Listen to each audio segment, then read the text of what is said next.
Hi, everybody. I'm Deacon Dave. And I'm Layperson Lisa. Welcome to the Deacon Dave and Layperson Lisa Show. Join us as we discuss a variety of topics related to the Catholic faith. We mix fun and faith, laughter and joy, banter and blessings, and serious subjects too. Now, from locations far and wide, we join Deacon Dave and Layperson Lisa for today's episode.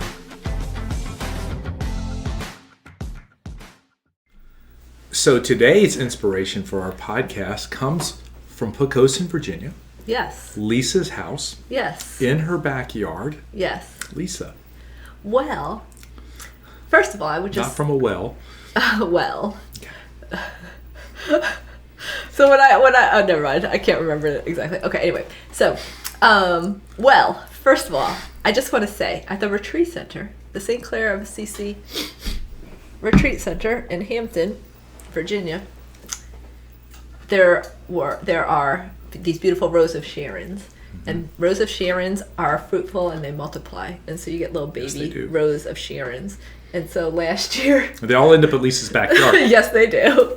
So last year we brought some over to my house, and there's some that are just doing so wonderfully, like already like 3 feet high in less than 1 year. And one day I was outside, and there was a little baby praying mantis, because I was looking for buds. I wanted to see if my Rose of Sharon was going to bud. I thought we were going to talk about the blue heron. Oh, are we doing that one? Yes, we are. Anyway, I was outside. So go ahead, go with the praying mantis. This happened the same day, so it ties all together. Okay, good. So after I was done admiring a beautiful, small baby praying mantis, I was sitting down on my table outside. And there's a lot of wildlife and birds, and so it was real fun. Praying mantis. And praying mantises are great. They eat all the bad bugs. And so there was a baby blue heron in the tree. And I was watching it, and I was watching it, and I was watching it, and it wasn't doing anything. And then finally it took off, and it glided so gracefully to the shore across the way and just landed very gracefully. And so... God spoke to you. Yes. Mm-hmm. 2 minutes in, God spoke to me and said that he's calling me to respond and not react. Because a lot of times, I think we all have wounds, and sometimes these wounds, if they're not properly reconciled to Jesus, they cause us to react. And I think this was just God telling me that no, he wants me to respond. He wants me to invite him in and not just react. Oh, I thought you meant smack somebody. No. Okay, that's good. So the critical difference between responding and reacting is Jesus. Yes. Right? And in common terms, it's always like, think before you open your mouth. Yes. In this case, pray before you react. Yes. Which could be opening your mouth, doing something you shouldn't be doing, right, or you wish you hadn't done. Throwing your hands up. Yeah. How many times have you done something that you wish you hadn't done, Lisa? A lot. A lot. And so why is this so important in our spiritual lives? Well, it really comes down to our relationship with Jesus, because as we grow closer to him, as we more readily invite him into our whole selves, then we just are more inclined to respond in a loving manner versus reacting in a selfish manner, or like, a prideful manner. This just... while I was thinking about how to respond, I got an inspiration that the way that God most often is calling me to respond is to not respond at all. Well, the saints are often called to that. Yeah, to just actually, we're all supposed to be saints in training. Yes, right? we are. And I mean, how often, and just think about like any of a number of scenarios in your life where no words are necessary, or our response includes a lot of ancillary things in it that aren't answering the question. Oh, circle talk? Well, not only circle talk, but just like it could lead to gossip. Okay, it could lead to doubt in someone else's mind instead of you just like answering the question. All right, or responding in a way that doesn't have any extra stuff that's not necessary, that's not adding any value. And often times when we respond in a way, or react in a way, I should say, that there's a lot of extra stuff. Well, yeah, I think a lot of times we react and it's in an emotional way. Right. And sometimes we we don't mean to, but we kind of throw our emotion into it, and then sometimes it becomes more embellished because that's how we feel, but that's not really what happened. Mm-hmm. And so I think we're reading this book, this Liber Christo method, and it talks about how we're called to be objective, and Jesus is the objective. So while we may tend to focus on our emotions, we're actually called to focus on Jesus and how to grow in virtue instead of focusing on things that we could do better or struggle with. Yeah, because virtue pushes out the vice. Yes. Right. And I think when we react, the demons operate in our reactions, right? Because that's an emotional response many times. And when we are just first of all, reflecting and praying and listening to God before we respond, then what's going to come out, or what we're going to do, is completely different and has to frustrate the demons as well, right? That we are taking time to be thoughtful in how we're responding, or maybe not even responding at all. I know there's some people that are really good at not responding. I will say this, though. Sometimes you need to respond. Right? It's sometimes a response is necessary, but God has to guide you in that. So we can't go from one extreme all the way over to the other, to where we just, okay, well, I'm just not going to say anything at all. I'm just going to be quiet all the time, and I can't do anything wrong if I'm not saying anything. Yes. But the reality of it is that's going to well up inside of you, and it's going to come out and manifest itself in ways that are going to be shown in your expression, how you're feeling. You can't hide it. So it's just allowing God to reconcile whatever it is, and then responding to it in a way that is filled with God's love is what's really important. What are some practical ways for you, Lisa, that you struggle? What situations do you struggle with reacting instead of responding? I think when I feel attacked in the sense that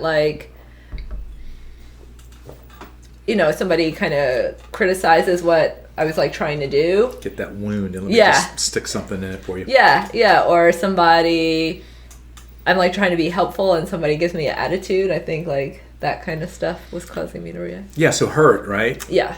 Or feeling like you're not good enough, or feeling like you're not important enough, or you're not wanted in this particular area. These are all things for you in particular that aim at causing you to react instead of responding, knowing who you are. Right.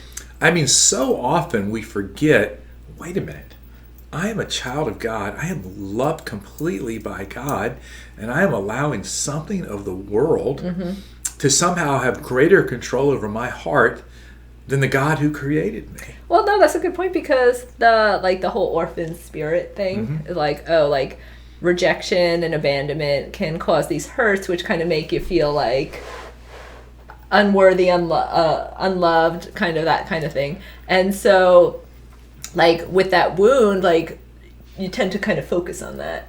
And that's why I think sometimes I get so reactive instead of responding and focusing on the objective, which is what you just said, that I'm a beloved daughter of God, and I am his chosen one, and he delights in me, and that's all that matters. It doesn't matter what other people do, because they're dealing with their own hurts. And when we act these ways, right, instead of responding and looking to God, it actually exacerbates whatever's going on.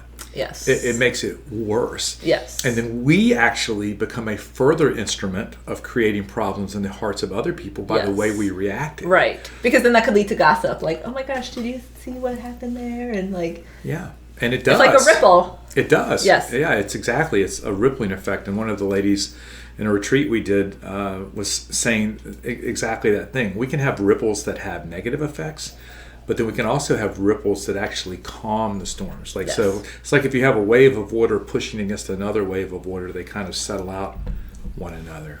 Like for me, the area that I struggle with the most in terms of wanting to react is of being falsely accused or of being calumniated. And I still suffer with like whenever someone wants to talk to me because of things that have happened in my past, I automatically assume that there's something wrong or that I did something wrong. And it's something that God has really been working on with me that I am much more aware of. I mean, like 10 years ago, I couldn't have even said that. I mean, it was happening, but I couldn't have named it. Now I can name it, and it's out in the light. And so it's trusting in God, right? So there's like, okay, I need to trust God that I already know, practically speaking, that I haven't done anything wrong. But when you've been falsely accused of stuff, right, then it can have an effect on you. Sure. That kind of lingers on. Oh, sure. And so what were you going to say?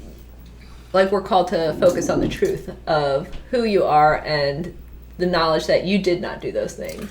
So I know it's hard, but like as much as it is hard, it's focusing on the truth, that is Jesus. Yeah, and it's really hard like when there's an injustice, right? An injustice against you or against someone you love or just something that you feel strongly about, right? To be able to like live out that understanding in the Beatitudes of blessed are those who are persecuted for the sake of my name. And now that persecution isn't always necessarily specifically for the sake of Jesus's name, but your response to it is. Yeah. Your response to it is. Well, I think of St. Maria Goretti, like when she was attacked, and she was just more concerned with her attacker, Alejandro. Like, no, this will be a sin. Do not do this. Do not do this. Than her own, what was happening to her. And, right. And she wound up dying, yet she was still always worried about Alejandro and praying for him. And she actually she was instrumental in causing him to... She appeared to him in prison, right? Yeah, in a dream. And he took that to like, oh, she's telling me to repent. And that he became Christian. And he sat by her mother at her canonization. Yes. You can't make this stuff right. up. And so she focused on the objective. As much as like it's hard, like you like she... That's so saintly because like you want to focus like, oh, like I'm in pain, like this is terrible, this is an injustice, but yet she was concerned for his soul. Yeah, and I think that's certainly the exception to what most of us would be able to respond to. Yeah. But there does, like we've been reading a lot lately, and we've known this for a long time, that forgiveness is like key in the spiritual life. Yeah. And that when we hold on to unforgiveness, it's not good for us. And on top of that, in this book that we're reading, unforgiveness can have a generational effect. And it can have an effect on your marriage. It can have obviously an effect on you. It can have an effect on your children. So we have to recognize that when we are harboring unforgiveness, that evil forces love that. Mm-hmm. I mean, and that's why it's right in we just like pray right over it. Lord, forgive us our trespasses as we forgive those who trespassed against us. And not trying to convict anybody here, because we all struggle with unforgiveness with someone, but God is calling us to the truth that he has forgiven us for everything. And without his forgiveness, well, when we die, we die. We die, right? But it's kind of like, death no longer has a hold on us. Mm-hmm. But in order for us to live in beatitude with God all the days of our life and for all of eternity, then we need to forgive too.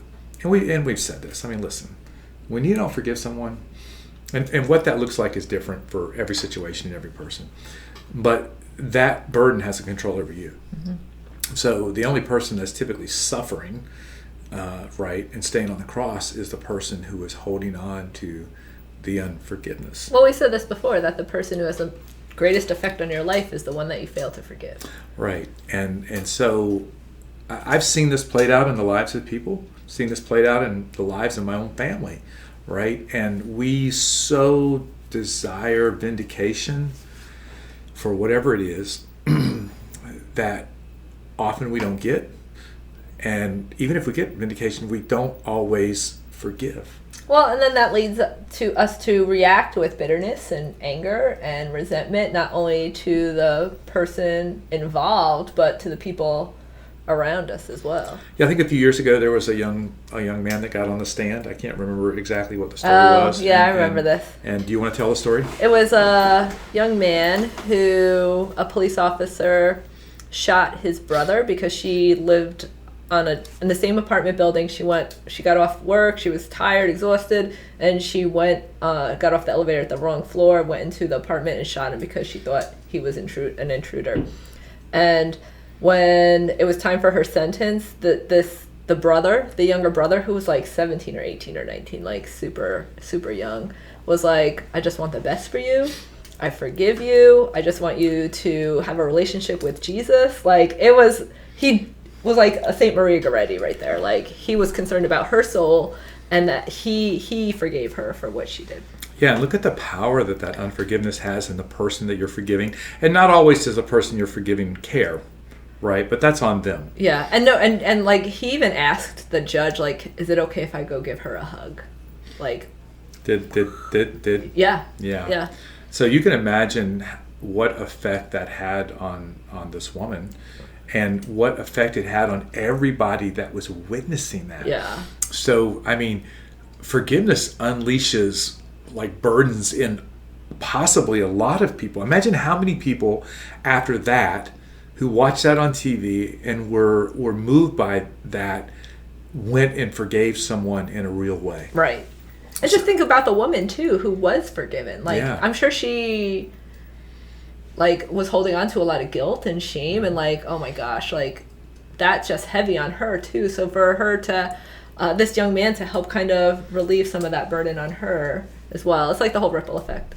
Yeah, and since we're talking about forgiveness, it made me think of the woman at the well. Right, who had all of these things going on, felt ostracized, shame, all of these things. And maybe you're someone who actually needs to ask for forgiveness from God. And maybe you don't think he's going to give it to you. Maybe shame is keeping you from even asking. But today I'm going to encourage you, go to reconciliation, okay? And if you're not Catholic, go talk to your pastor and just have that conversation about asking God for forgiveness, to know that you're not defined by the things that you've done, you're not defined by the shame. I mean, we're all defined by a God who loves us, and even though we know we've hurt them and we've hurt ourselves, you know, he just wants to give us a hug, just like that young man in the courtroom giving that woman a hug, right? That was really God giving that woman a hug. Yeah. If you think about it. Yeah. And he wants to do the same thing for you. And we are all, even those of us who go to confession on a regular basis and are living out the spiritual lives, can find ourselves imprisoned by maybe something we did that has a lot of shame attached to it. And so the devil seeks to use that shame to keep us out of the confessional, to keep us from asking for God's forgiveness, right? And you know what? Ask God for the courage to go ahead and go, all right? Because that's what's really important. And God, he's not worried about any of that. He's only worried about you coming back to him. What do you think, Lisa? Well, I just also think that sometimes even, like I think you hear this in spiritual mentorship, like somebody has brought something to reconciliation, yet they're still not forgiving themselves. And Jesus already has. And so it's almost like it's a form of pride in that you're saying what you think is greater than what Jesus has already given you, which is his forgiveness. Yeah, and that's a hard pill to swallow, right? Depending on where you are in the spiritual life. But I think what Lisa is trying to say is that, you know, your forgiveness is not about, God forgiving you is not about you. It's about God. Okay? And maybe that will help with you recognizing that God's love and his love for you, that's what's important. Your sin is not important. What you think about your sin is not important. What God knows about who you are by virtue of the fact that you've come back to him to ask for forgiveness is what really matters. And so I think this is what the devil's going to do, though, Lisa. Right. He's going to go, oh, they just got absolution, but if I can just get them to not forgive themselves, then I've got them. I've got them. Do I sound sinister right now? Yes, you do. But it's true, right? So we leave the confessional like receiving absolution from God, yet our focus, Lisa, Is on ourselves. is on ourselves. Did I just say on ourselves, Lisa? Not a good place to be focusing, people. Need to be focusing on God, right? Who has already told us who we are, who has already forgiven us. Okay, that's who we need to look on.